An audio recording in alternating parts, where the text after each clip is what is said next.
de Dani. Conocéis a Dani y Estefanía, los padres de Noé, que tiene quimio, que estáis orando. Ayer hablé con él, curiosamente, y entonces pues le dije, voy a predicar en Vistalegre. Y dice, por favor, manda a los hermanos mucho cariño, muchas gracias por estar orando por nuestro hijo y por nosotros, por toda la familia, ¿no?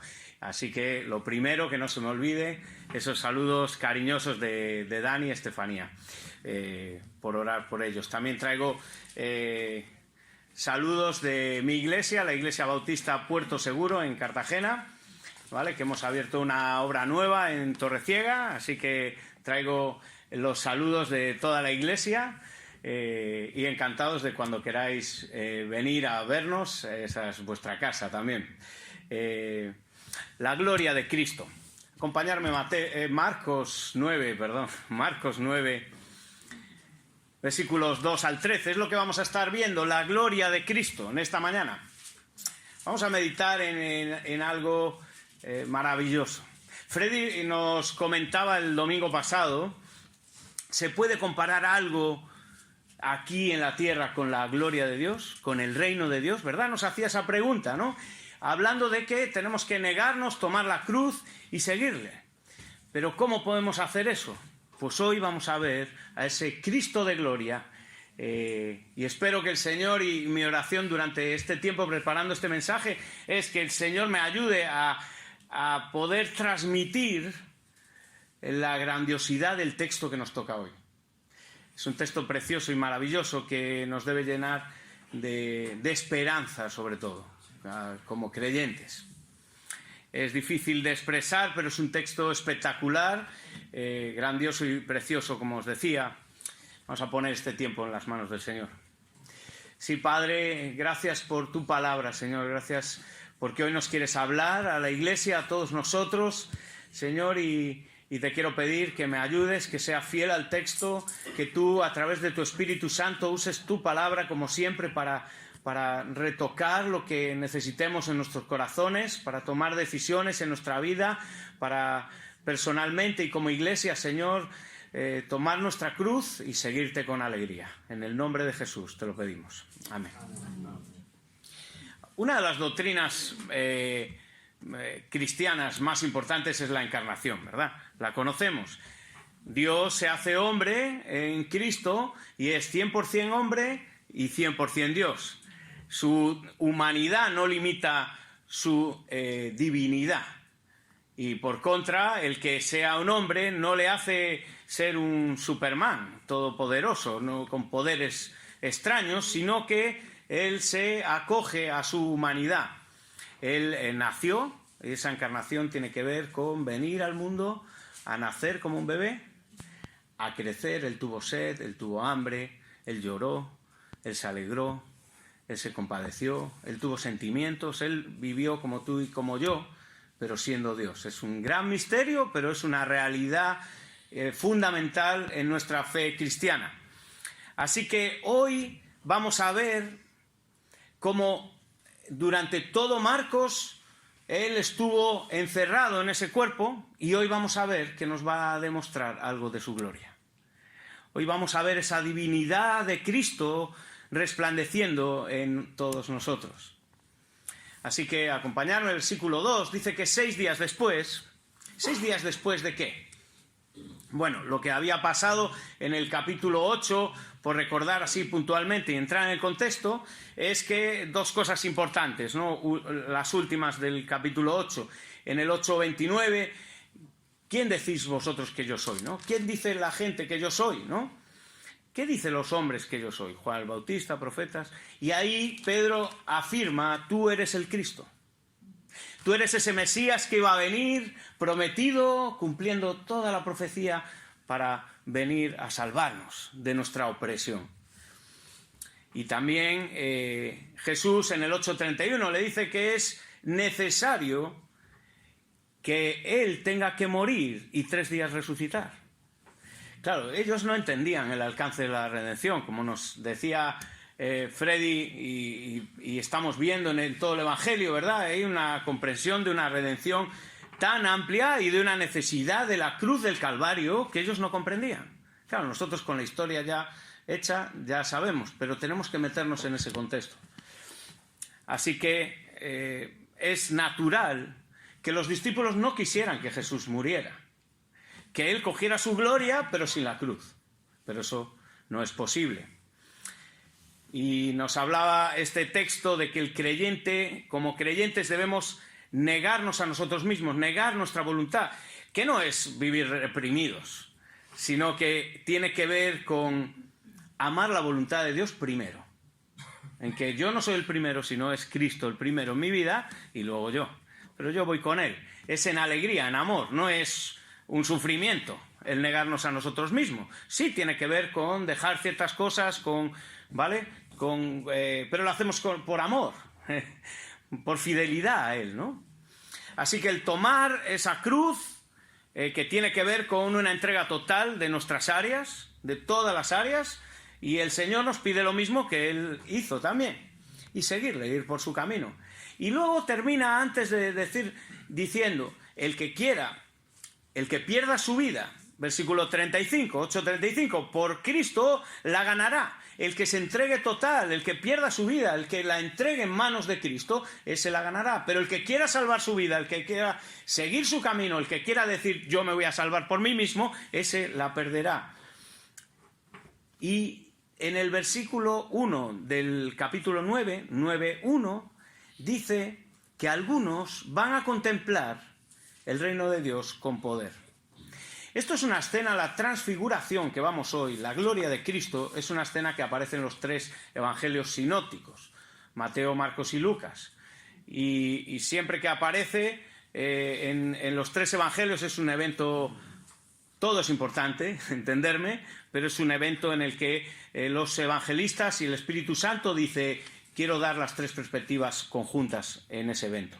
Quiere decir, quiero explicártelo bien, ¿no? Ahí vemos en el capítulo 2 que Jesús coge a Pedro, Jacobo y Juan y dice, vamos al monte. ¿Por qué Pedro, Jacobo y Juan? Bueno, lo primero es que hay ese concepto bíblico que ya viene de Deuteronomio, de que para que algo sea veraz debe haber 3 testigos, ¿no? Y eso se ve en toda la Biblia. Pero más allá de eso es el círculo íntimo de Jesús. Vemos a Pedro, que es el que afirma, tú eres el Cristo, el Hijo de Dios viviente. Vemos a Juan, el apóstol amado, ¿verdad? De la epístola de Juan, también de sus cartas, del Apocalipsis. Y vemos a Jacobo, que este Jacobo no escribió ningún evangelio ni ninguna carta. Es más, es el primer apóstol que murió en Hechos 12. ¿Vale? Con Jacobo y Santiago a veces nos liamos un poco. ¿Vale? Hay 2 apóstoles que se llaman Santiago, el de aquí es el hijo de Zebedeo, y luego está el hijo de Alfeo, que se suele llamar Santiago el menor. Luego está el hermano de Judas, es que hay 4 que aparecen. Entonces, el hermano de Judas, no el Iscariote, sino el Tadeo, y luego está el medio hermano de Jesús, ¿vale? 4, Santiago Jacobo, que ese es el escritor de la carta de Santiago. Que él creyó en Cristo como su Salvador mucho más tarde que todos estos. Claro, era su hermano, hay que entender ese contexto, pero él fue muy importante, el pastor de la iglesia de Jerusalén. Así que aquí tenemos a Pedro, a Jacobo el apóstol y a Juan, hermanos entre ellos. Y ellos, en Marcos 5, ¿os acordáis cuando resucita Jesús a la hija de Jairo? En Marcos 5 están estos 3. Ahora, Marcos 9, transfiguración, un evento importante, están estos 3. Y luego, spoiler, en Marcos 14, en Getsemaní, aunque lo sabemos, Jesús está pasándolo muy mal. Su humanidad lo está oprimiendo por ir a la cruz. A enfrentar la muerte para un ser eterno. Y él dice, veniros con el monte a orar, ¿no? En Getsemaní, en Marcos 14. Y ya sabemos la escena, se quedan dormidos, etcétera. Bueno. Bien, es un grupo especial, como os decía, y además tiene una evolución muy grande. Los apóstoles vemos una evolución grande, una madurez grande a través del tiempo. Y vemos que esa base apostólica, que es nuestra fe, ¿vale? Dice la palabra, la base de nuestra fe es los apóstoles, que son los que, inspirados por el Espíritu Santo, escribieron la palabra del Señor. Como no los tenemos aquí, sí los tenemos escritos, y esto es lo que el Señor nos ha dejado. Así que se lo lleva a un monte alto. Hay dos posibilidades, no es muy importante de qué monte es, porque no nos lo dice, ¿vale? Cerca de Cesarea de Filipo, a 3 kilómetros, está el monte Hermón, que, digamos, el mundo protestante, evangélico, es el que creemos en los comentarios, el que más se piensa que puede ser. Y bueno, la tradición católica te lo muestra a 17 kilómetros debajo del lago de Genesaret, abajo al sur, y ahí es donde la tradición tiene una iglesia. Bueno, fuera donde fuere, que no nos lo dice porque son 6 días, podrían haber ido a uno u otro. La simbología, y hermanos, cuando veáis que un monte aparece, cuando leamos la Biblia, ponte una alarma. Titit, algo importante va a pasar. El Señor siempre usa la montaña, el monte, como simbología para que el hombre sube y algo pasa diferente. Es una simbología que tiene para entendernos, ¿no? Ese irnos de subir y acercarnos al Señor, ¿no? Y si lo piensas, pues el monte Sión, el monte Carmelo con Elías. ¿Qué más montes? Tengo aquí la chuleta. El monte Horeb, donde el llamamiento de Moisés. El monte Hermón, que, bueno, se dice que puede ser uno de los montes, donde Josué también, y hay varios salmos que hablan de Hermón, el rocío del valle del Hermón. Bueno, el monte Moria, Abraham, Isaac, el monte de los olivos, el monte Gólgota, montes con una simbología muy profunda, en la que pasan cosas muy importantes. Así que siempre que veamos algo así, hermanos, tengamos en cuenta esto. Y nos dice ese versículo 2 que Cristo se transfiguró. Y dices, ¿qué es lo que pasa aquí? Lo que tiene que ver esa palabra es metamorfosis. Es que se cambió. La esencia es la misma, pero cambió de forma. Cambió la forma, el aspecto exterior. Metamorfo, de la forma. Y eso nos hace llevar a esto primero que yo os decía de la encarnación. Y si queréis seguirme, Filipenses 2 nos habla de qué forma tomó el Señor Jesús. Filipenses 2, versículo 5, dice: haya pues en vosotros este sentir que hubo también en Cristo Jesús, el cual que, siendo en forma de Dios, no estimó en ser igual a Dios como cosa que aferrarse, sino que se despojó a sí mismo, tomando forma de siervo, hecho semejante a los hombres, y estando en condición de hombre, eso es la encarnación, se humilló a sí mismo, haciéndose obediente hasta la muerte, y muerte de cruz. Eso es la encarnación. Pero ahora el Señor Jesús lo que hace es toma la parte del velo de la gloria de Dios, del Dios que es. Y se muestra a estos 3 apóstoles con esa gloria. Desvela parte de la gloria del Dios Hijo, que dentro de la Trinidad, lo cantábamos hoy, Padre, Hijo, Espíritu Santo. El Padre no es el Hijo no es el Espíritu, lo sabemos, pero los 3 son Dios, y es este Dios el que viene y se desvela y se revela a los apóstoles. Así que, como en Éxodo 3, cuando Dios se presenta a Moisés y le dice: ¿y quién les digo yo que vengo de parte de quién? Tú vas de parte del yo soy. Yo soy el que soy. La mejor definición para Dios. Yo estoy por encima del tiempo. Yo estoy por encima de la materia. Yo soy. Ni nací, ni voy a morir, ni tengo principio ni fin. Yo soy. Es el eterno Dios. Y ese yo soy, que lo vemos en también la carta de Juan, ¿verdad? Con los yo soy de Jesús, identificándose directamente con el Dios creador.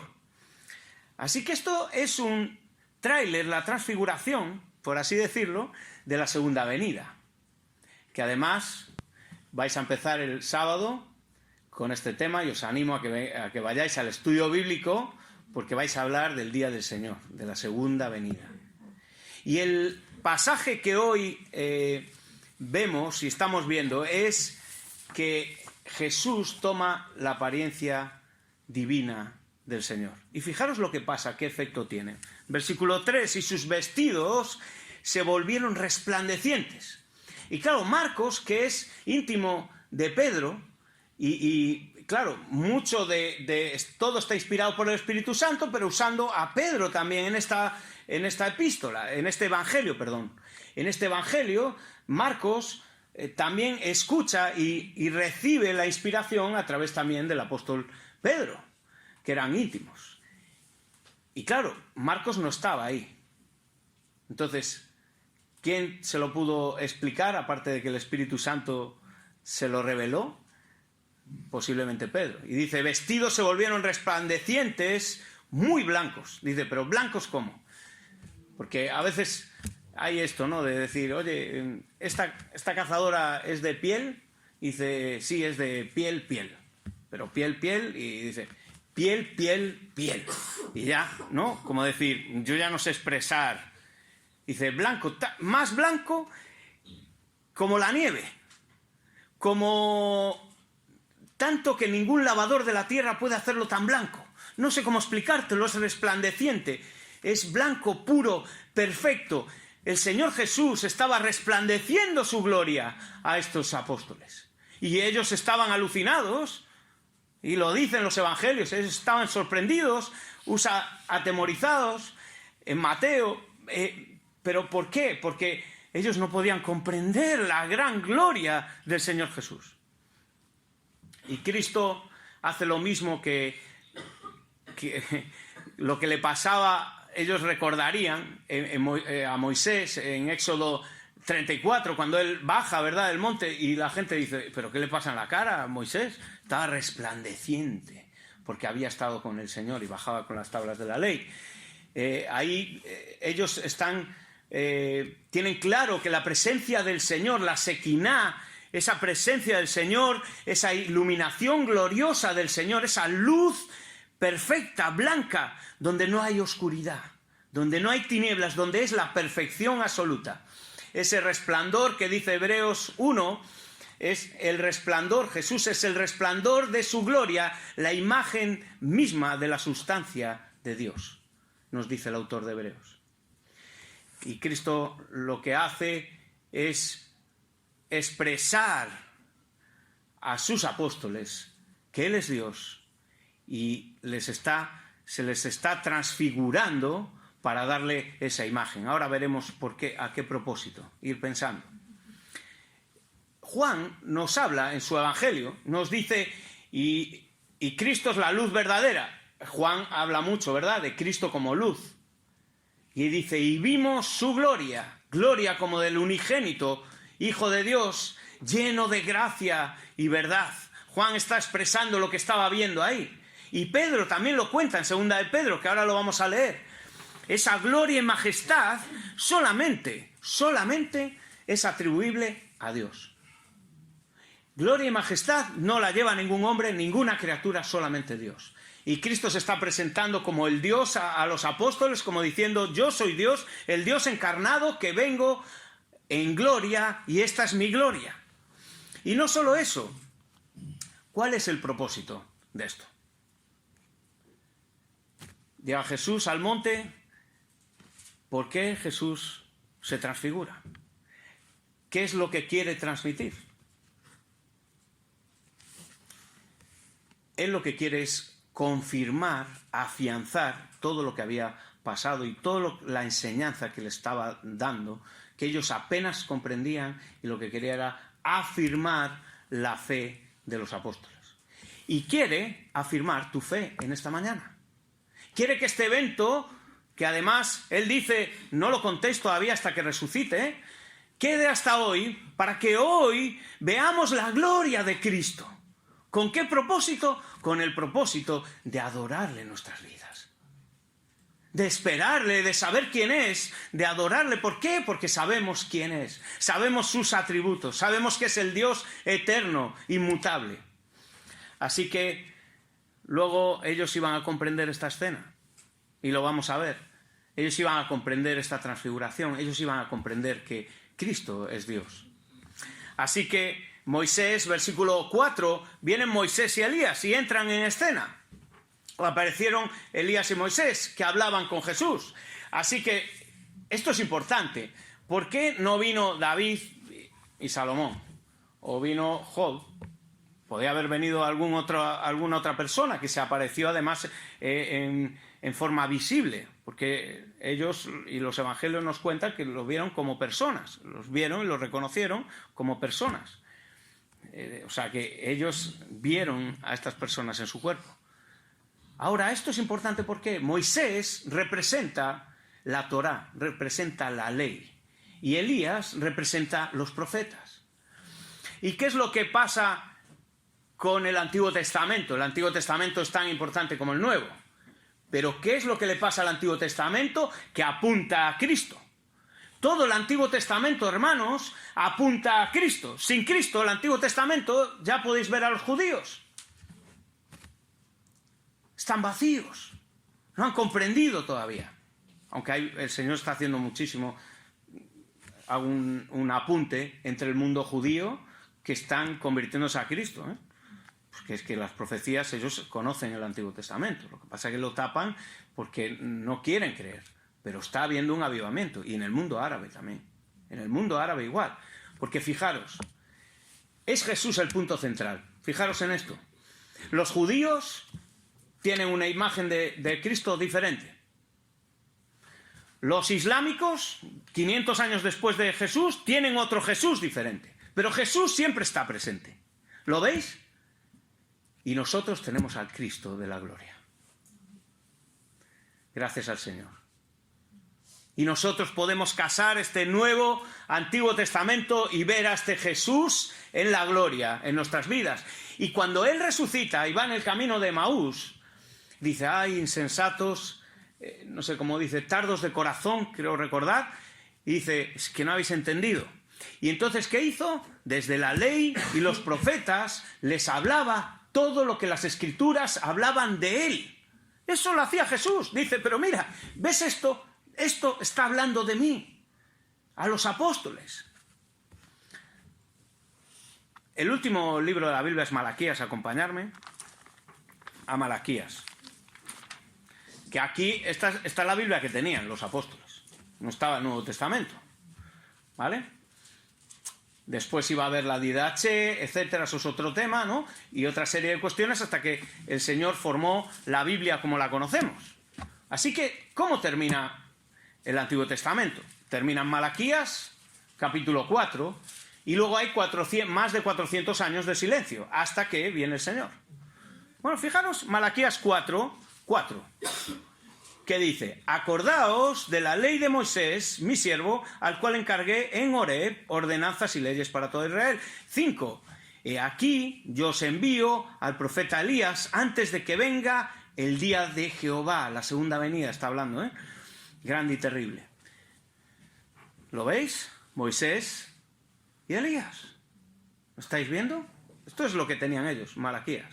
Y aparece Moisés, aparece Elías, aparece el Antiguo Testamento, el Antiguo Pacto, y Cristo se vindica aquí como el Mesías verdadero que viene a rescatar a su pueblo de sus pecados. Así que fijaros cómo aparecen, y además nos dice que estaban hablando. Y yo os voy a decir de qué estaban hablando. No lo dice aquí Lucas, pero yo os digo de qué estaban hablando. Estaba hablando de lo que él iba a pasar, lo que le iba a suceder. No es que me lo inventes, que está en Mateo. Mateo nos dice, estaban hablando de esto, del éxodus que él iba a pasar, del camino que él iba a pasar. Moisés y Elías estaban hablando, diciéndole, Señor, tú vas a sufrir y vas a acabar en la cruz del Calvario y vas a resucitar. Y ellos estaban hablando de eso. Precisamente lo mismo que estaba el Señor Jesús diciéndoles días antes. Así que, fijaros, esa partida, estaban hablando de su partida, de su éxodo. Pero ellos no habían entendido. Fijaros versículos 5 y 6. Volvemos a Marcos, perdón. A Marcos, versículos 5 y 6. Entonces Pedro le dijo a Jesús, Maestro, bueno es que estemos aquí todos y vamos a hacer 3 tiendas y nos quedamos aquí. Hombre, yo me quedo aquí. ¿Para qué vamos a bajar? Pedro, con su ímpetu siempre, ¿verdad? Que lo vemos, dice, aquí nos quedamos. Hombre, contigo en la gloria, con Moisés, con Elías, yo tengo muchas preguntas. Yo tengo muchas preguntas que hacer. Cantábamos esta mañana, abre mis ojos, oh Cristo, yo quiero verte. ¿Te has preguntado lo que sería ver a Cristo? ¿Que lo vas a ver delante tuya? Eso es lo que pasó aquí. La transfiguración muestra la gloria de Cristo de tal manera que te inunda y resplandece en tus corazones, como dice 2 Corintios, porque Cristo entró en tu corazón y resplandeció su gloria en tu vida y en mi vida. ¿Para qué vamos a bajar si estamos aquí en la montaña súper contentos? A veces cuando piensas en el Evangelio, ¿cuál es el beneficio del Evangelio? No me contestes, pero piensa. ¿Cuál es el beneficio del Evangelio para ti? ¿El perdón de pecados? ¿La salvación de la muerte? Pero eso realmente son consecuencias del Evangelio, de la redención. ¿Sabéis el beneficio del Evangelio? Es Cristo mismo. Es Cristo mismo en tu vida. Es tener una relación íntima de padre a hijo en tu vida, donde el Dios eterno se preocupa por ti y te ama. Y es una relación de amor.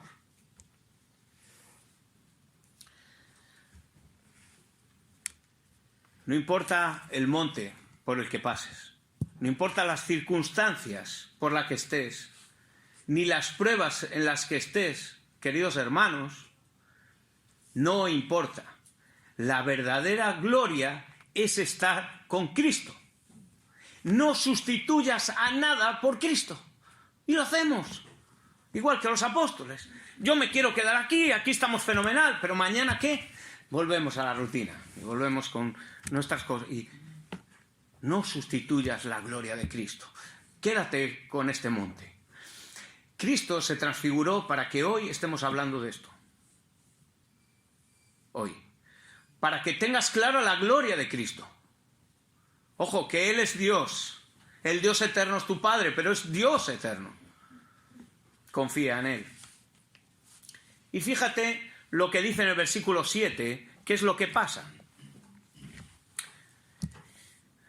Dice en el 6 que no sabía ni lo que hablaba Pedro. Posiblemente le dijo a Marcos, no sé si es que, y en los otros evangelios se dice, ¿no? Estaba confundido, claro, una situación así, ¿no? Tan compleja, pero fijaros lo que pasa en el versículo 7. Entonces vino una nube que le hizo sombra y desde la nube una voz que decía, este es mi hijo amado. Le dice 2 cosas. Este es mi hijo amado. Os suena, ¿verdad?, del bautismo, donde el Padre vindica al Hijo como Mesías y dice, este es mi Hijo amado en quien tengo toda la complacencia, en el que me gozo completamente, al que amo enteramente, al que es más importante de todo para mí. Es lo que está diciendo el Padre. Y en esa nube que tiene esa simbología, y Dios lo ha usado, el Dios Padre, para lo vemos en el tabernáculo, ¿verdad? En los 40 años en el desierto, en el templo, en la nube es la presencia del Señor, es la Shekinah santa del Señor. Así que esa relación perfecta de amor, Él la vindica a los apóstoles, le dice, este es mi Hijo amado. Pedro, tú dices que eres el Cristo, efectivamente es mi Hijo amado, a Él oíd. Y esto nos lo dice a nosotros también, en esta mañana. Este es mi Hijo amado, el Padre. Nos lo dice. A Él oíd. A Él oíd. Dios tiene un interés muy especial en comunicarse. La Biblia es de hecho la prueba máxima de que Dios quiere comunicarse contigo y conmigo. Esto es el milagro más grande que ha sucedido en la historia de la humanidad. Es este libro. Esto es divino, es un libro divino. A Él oíd. Dios tiene un interés en que tú y yo oigamos las palabras de Cristo, que están aquí. Cristo inspira su palabra. Que habite la palabra de Dios para que Cristo habite en vuestros corazones. La palabra del Señor. A Él oíd. Y luego, ¿qué pasa en el versículo 8? Bueno, podíamos pasarlo así rápido. Y dice, y luego, cuando miraron, no vieron a nadie, sino a Jesús solo. Jesús solo. Eso es lo que necesitamos, hermanos. Necesitas y necesito a Jesús solo. Eso es uno de los 5 solas de la Reforma, de la que provenimos, nosotros de la que venimos. Una es solus Christus. Solo Cristo. Solo a Cristo la gloria. Solo la gloria a Cristo. Hermanos, si en nuestra vida damos gloria a otras cosas, y seamos sensatos, somos pecadores y anteponemos cosas al Señor. Incluso en la iglesia podemos caer en un error y tenemos que ser sensibles a que todo sea para la gloria del Señor. Todo para la gloria del Señor. Solo a Cristo la gloria. No la gloria para nadie, ni para el que predica, ni para los que sean pastores, ni nada, cero. La gloria para quien es, para el Señor y para su palabra. A Él oíd. Que el Señor nos ayude a que Él sea solo en nuestra vida. Así que luego bajan del monte. Y el Señor le dice, versículo 9, que no se lo digáis a nadie hasta que yo resucite. Y ellos están discutiendo. Y yo me imagino la escena y digo, pero qué paciencia tiene el Señor con nosotros. Están bajando después de ver la gloria, después de ver a Moisés, a Elías, después de haberse transfigurado, de ver la gloria de Cristo, y están discutiendo ahí, oye, pero esto de resucitar, ¿tú qué crees? Que no sé cómo va a ser, porque esto para resucitar hay que morir, y Jesús no va a morir. Ahí hablando, discutiendo. Qué amor tiene el Señor para nosotros, que nos ponemos a discutir de tonterías y perder el tiempo en tonterías en vez de estar en cosas importantes. Estamos en el monte hoy escuchando su palabra y luego bajamos y se nos olvida. Y somos tardos, es verdad, hay que reconocerlo y tenemos que luchar contra eso. Es nuestra naturaleza pecaminosa, pero que seamos conscientes de eso y tengamos la imagen de hoy de la gloria de Cristo en la montaña. Solo con que te quedes con eso, estoy satisfecho hoy. De que cuando te desenfoques, mires a ese Cristo de la gloria. Así que ellos están preguntándole, oye, ¿qué es esto? Discutiendo, y ya en el versículo 11 le preguntan acerca de, claro, ellos sabían los Malaquías, durante los 400 años, el pueblo judío había dicho, oye, primero viene Elías, y Jesús le dice, sí, primero viene Elías. Sí, si es que es así, si es que mi palabra es así. El Señor viene a cumplir la palabra, nunca ha dicho nada en contra del Antiguo Testamento, al contrario, Él viene a cumplir todo el Antiguo Testamento. Y ellos le preguntan, y fíjate la respuesta en el versículo 12, que le dice el Señor Jesús, Elías a la verdad vendrá primero y restaurará todas las cosas, y sigue esa... El Señor Jesús, sabéis que hace respuestas con preguntas. Por eso yo digo que es un poco gallego, porque los gallegos dicen que de broma, ¿no? Pero hace preguntas, responde con preguntas para que reflexionemos.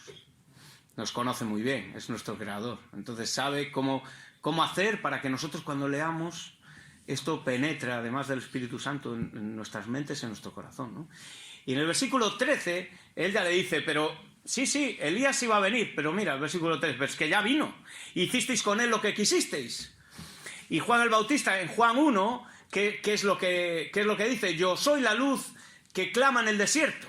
Dice, yo soy ese Elías de Isaías 43. Yo soy, dice Elías, es ese Elías que iba a venir, ese es Juan el Bautista. Ese ya vino. Hicisteis lo que quisisteis con él. Y Jesús le pregunta, ¿cómo está escrito? Fijaros en el versículo 12. ¿Cómo está escrito que el Hijo del Hombre padezca mucho y sea tenido en nada?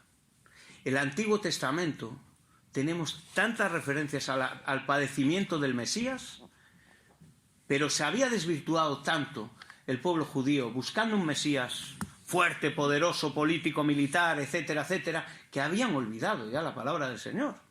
Habían olvidado, estaban esperando un Mesías que no era el de la palabra. Salmo 22, Salmo 69, Isaías 53, está lleno el Antiguo Testamento de cuánto tendría que sufrir el Señor Jesús, el Mesías, en este caso él, Jesús, cuánto tenía que padecer para pagar el precio. Y a Juan el Bautista el pueblo lo rechazó y lo mató. Y al Señor Jesús el pueblo lo rechazó y lo crucificaron. Aunque esa cruz él fue y se entregó por ti y por mí, porque nos amaba, para pagar el precio de nuestra libertad, que no era la libertad política, sino el problema que tenemos todos y que tiene la sociedad y que tienen nuestras familias y que tiene todo donde veas, pecado. Ese es el problema que venía a solucionar. Mira, hay una cosa interesante, estamos terminando. Una cosa interesante. Muchas veces cuando leemos los evangelios, decimos, mira, estos apóstoles, oye, no entender esto, porque nosotros ya hemos visto la peli entera. Y ellos están por la mitad. Pero mira, hay una cosa que seguramente que te llama la atención. Y es que ellos, sin saber prácticamente, tienen una fe muy genuina. ¿Os dais cuenta? Ellos dejan todo por Cristo, dejan su vida, su oficio, dejan todo, no entienden muy bien porque le habían enseñado mal, y dejan toda su vida para seguirle, y no entienden muy bien, y discuten y hacen estas cosas, y todo esto, ¿no? Y estamos viéndolo ahora en Marcos. Y estamos viendo a este Pedro, ¿qué tal? Yo no sabía lo que decía, y vemos estas chiquilladas, y vemos estas cosas. ¿Cómo no entendía que iba a morir? Pero si esto vemos ahora que tenemos el Nuevo Testamento también. Es que esto, vamos, clama al cielo, si es que Cristo tenía que venir a pagar el precio de la justicia de Dios. Pero hay algo que no podemos negar, y es el gran amor que tenían con Cristo. Vamos al monte, suben. ¡Qué obediencia! ¿Por qué? Porque lo amaban. Tú eres el Cristo, el Hijo del Dios viviente. Pedro no sabía muy bien ni lo que estaba diciendo, pero sí sabía una cosa: yo te amo, Cristo. Yo te sigo. Yo me niego, tomo mi cruz y te sigo. Y vamos al monte. Aunque no entendiera mucho. Ahora, y esta es la lección a donde quiero terminar, es, ellos evolucionaron, hermanos. Ellos evolucionaron. Ese Pedro que vemos ahí, vamos a 2 de Pedro, capítulo 1, y vamos a ver cómo Pedro te va a contar lo que le pasó en este monte. Porque lo ha escrito en su segunda carta de Pedro, 2 de Pedro, capítulo 1. Él habla de este monte, años después, siendo ya un creyente muy, muy maduro, siendo ya una persona que había llevado a los pies de Cristo a miles de personas, que había viajado por las iglesias, que predicaba a Cristo, que puso los cimientos de la fe que nosotros creemos, uno de los apóstoles. Fijaros lo que dice en 2 de Pedro, capítulo 1, versículo 16. Y leamos con atención para terminar. Dice Pedro: porque no os hemos dado a conocer el poder y la venida de nuestro Señor Jesucristo, siguiendo fábulas artificiosas. Lo que está hablando Pedro es diciendo algo que muchas veces se nos olvida, que vemos en el monte, que es que Cristo viene, hermanos. Es que Cristo puede venir ya, puede venir en 5 minutos. Cristo viene, y Cristo viene en gloria. Y Pedro dice: yo no te lo cuento como un cuento de hadas, sino como habiendo visto, de la misma forma como lo vi con mis ojos, dice, con nuestros propios ojos, su majestad. Pues cuando él recibió de Dios Padre honra y gloria, le fue enviada desde la magnífica gloria una voz que decía, y magnífica gloria tiene que ver con Dios. Aquí lo que nos está diciendo es que lo que estaba pasando, lo que había pasado, pero fijaros cómo lo escribe Pedro. ¿De qué forma? ¿Qué madurez? Este no es el Pedro que subió a la montaña, este es el Pedro años después. de esta magnífica gloria una voz que decía: este es mi Hijo amado en el cual tengo complacencia. Y nosotros oímos esta voz enviada del cielo cuando estábamos con él en el monte santo. Pedro está explicándote y diciéndote: el Señor viene ya.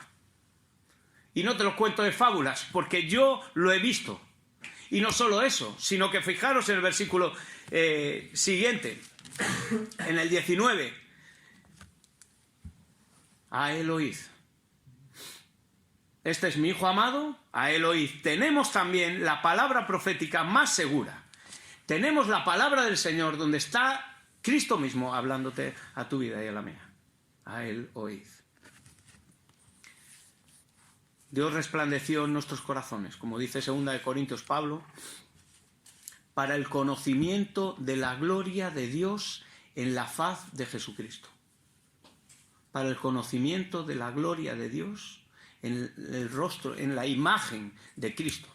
Para que puedas ver a Dios a través de Cristo, hermanos. Para que cuando te veas a Cristo, no... ¿Quién es Cristo para ti? ¿Quién es Cristo para ti? Esa es la pregunta de hoy. ¿Quién es Cristo para ti? ¿Es Cristo el Dios de gloria, tu Salvador? ¿O es Cristo una imagen, un hombre bueno, un profeta como para el Islam? Menor que Mahoma, por supuesto. ¿Es un impostor como a los judíos?